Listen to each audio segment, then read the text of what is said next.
I was literally about to shoot a completely different story, had everything set up, and then, boom, this breaking news dropped. I had to stop everything. Like, is this real?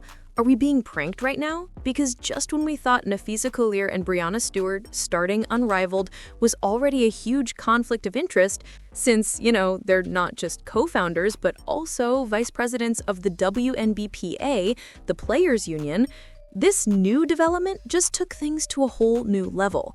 So here's the deal. Nneka Ogwumike, the president of the WNBPA, is reportedly about to sign with Project B. And this is where things get wild. Project B apparently wants exclusive rights to players, meaning if you sign with them, you can't play in the WNBA, you can't play in Unrivaled. Basically, you're locked in. Now, let that sink in.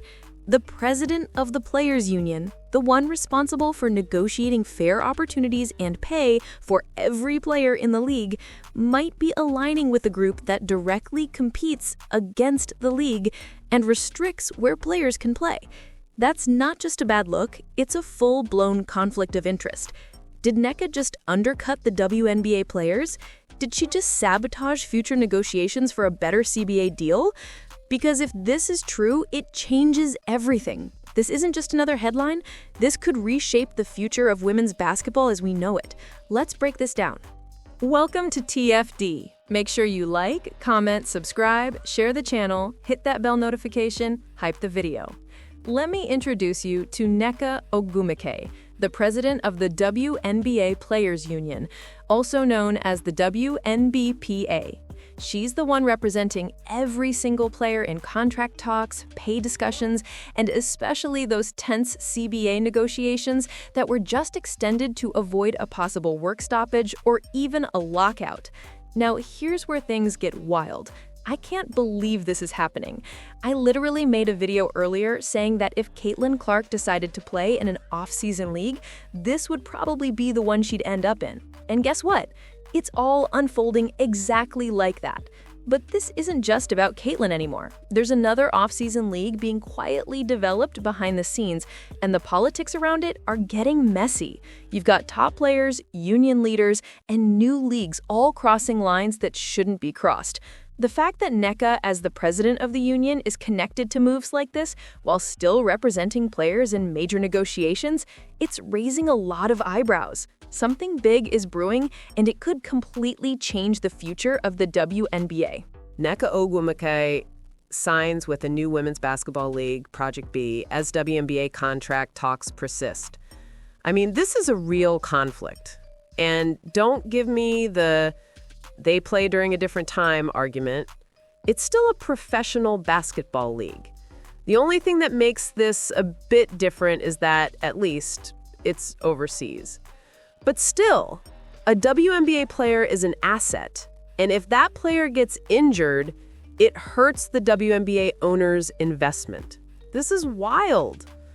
Former WNBA MVP Nneka Ogwumike has officially signed a contract with Project B, becoming the first known player to join the newest professional women's basketball league, which is expected to launch in Europe and Asia in November 2026. Like other players in the league, Nneka will receive an undisclosed salary and an equity stake in the organization. Project B officials said they plan to have 66 players in total. The format calls for 6 teams of 11 women each, all reportedly receiving higher salaries than those currently offered in the WNBA. Now, how much higher is the question? If they're offering deals bigger than the new WNBA max contract, that's major. But remember, some overseas leagues already pay serious money. While financial details haven't been revealed, the idea of more lucrative compensation comes at a crucial time for women's professional basketball. Interest in the sport has skyrocketed recently, and the WNBA, along with the Players Union, are currently in tense negotiations over a new collective bargaining agreement, much of it centered around salary and revenue sharing. In an interview with the Associated Press, 35-year-old Nneka Ogwumike said the compensation package was key to her decision to join Project B. Quote, "It's not something that is usually offered to us, and by us, I mean women athletes. So for there to be an entry level of equity across the board, that was eye-catching." It's something she stands for, Obviously, as union president, Nneka hopes the equity stake model becomes the standard for future leagues. The WNBA and its players recently agreed to extend their CBA negotiations by 30 days through November, but both sides reportedly remain far apart on a new deal.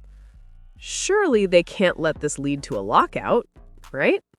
Project B plans to launch its inaugural season in April 2027, which wouldn't interfere with the typical WNBA calendar. It would give Nneka the opportunity to essentially play year-round, something she used to do when she played overseas in Russia and Poland, though she hasn't done so since 2019. The league plans to stream its games and will feature players competing on a traveling circuit, similar to golf, tennis, or auto racing. Quote, "We want premier cities, and our goal is to create an F1-style TV event," said Alana Beard, Project B's chief basketball officer. Each city will host a tournament, and at the end of each stop, a champion will be crowned, all leading to an overall world champion. Sounds exciting, right? Beard said many top WNBA players have already expressed interest. I did a video earlier about Paramount acquiring Warner Brothers Discovery, which is a media investor in Unrivaled, and how that could impact that league. Combine that with this, and the fact that many top WNBA players, for whatever reason, have chosen not to play in Unrivaled, including Angel Reis and Sabrina Ionescu, who did play there before, and you can see the competition heating up. By the way, Sophie Cunningham recently joked, "Mama needs a new house." Well, if she joins Project B, she might be able to buy 3. Project B is the brainchild of Skype founder John Tollin and former Facebook executive Grady Burnett. Both come from the tech world where equity and profit sharing are key. When the company wins, the workers win. Novak Djokovic, Sloane Stephens, and Candace Parker are among the investors, and of course that immediately raises eyebrows because Candace co-hosts a podcast with Aaliyah Boston, who's currently playing in Unrivaled for now. So here's the deal. Unrivaled might be in some serious trouble when it comes to getting players. Why? Because there's a new league on the horizon, and this one's operating on a completely different level. And let's not get it twisted, this is the league that reportedly has Saudi investors backing it. Yeah, that kind of money. We're talking massive financial backing, way more than what Unrivaled is paying, and honestly, even more than what the WNBA itself is paying right now. The scale they're describing sounds wild. Imagine global reach, big markets, and events modeled like Formula One weekends sweeping through major cities, turning women's basketball into a worldwide spectacle.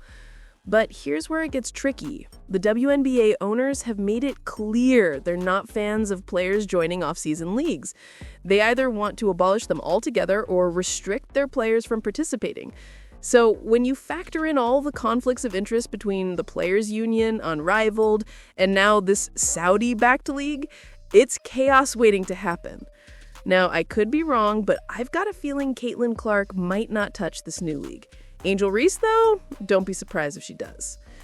Either way, this changes everything. Let me know what you think down below, and as always, like, comment, and subscribe. I'll catch you in the next one. Peace!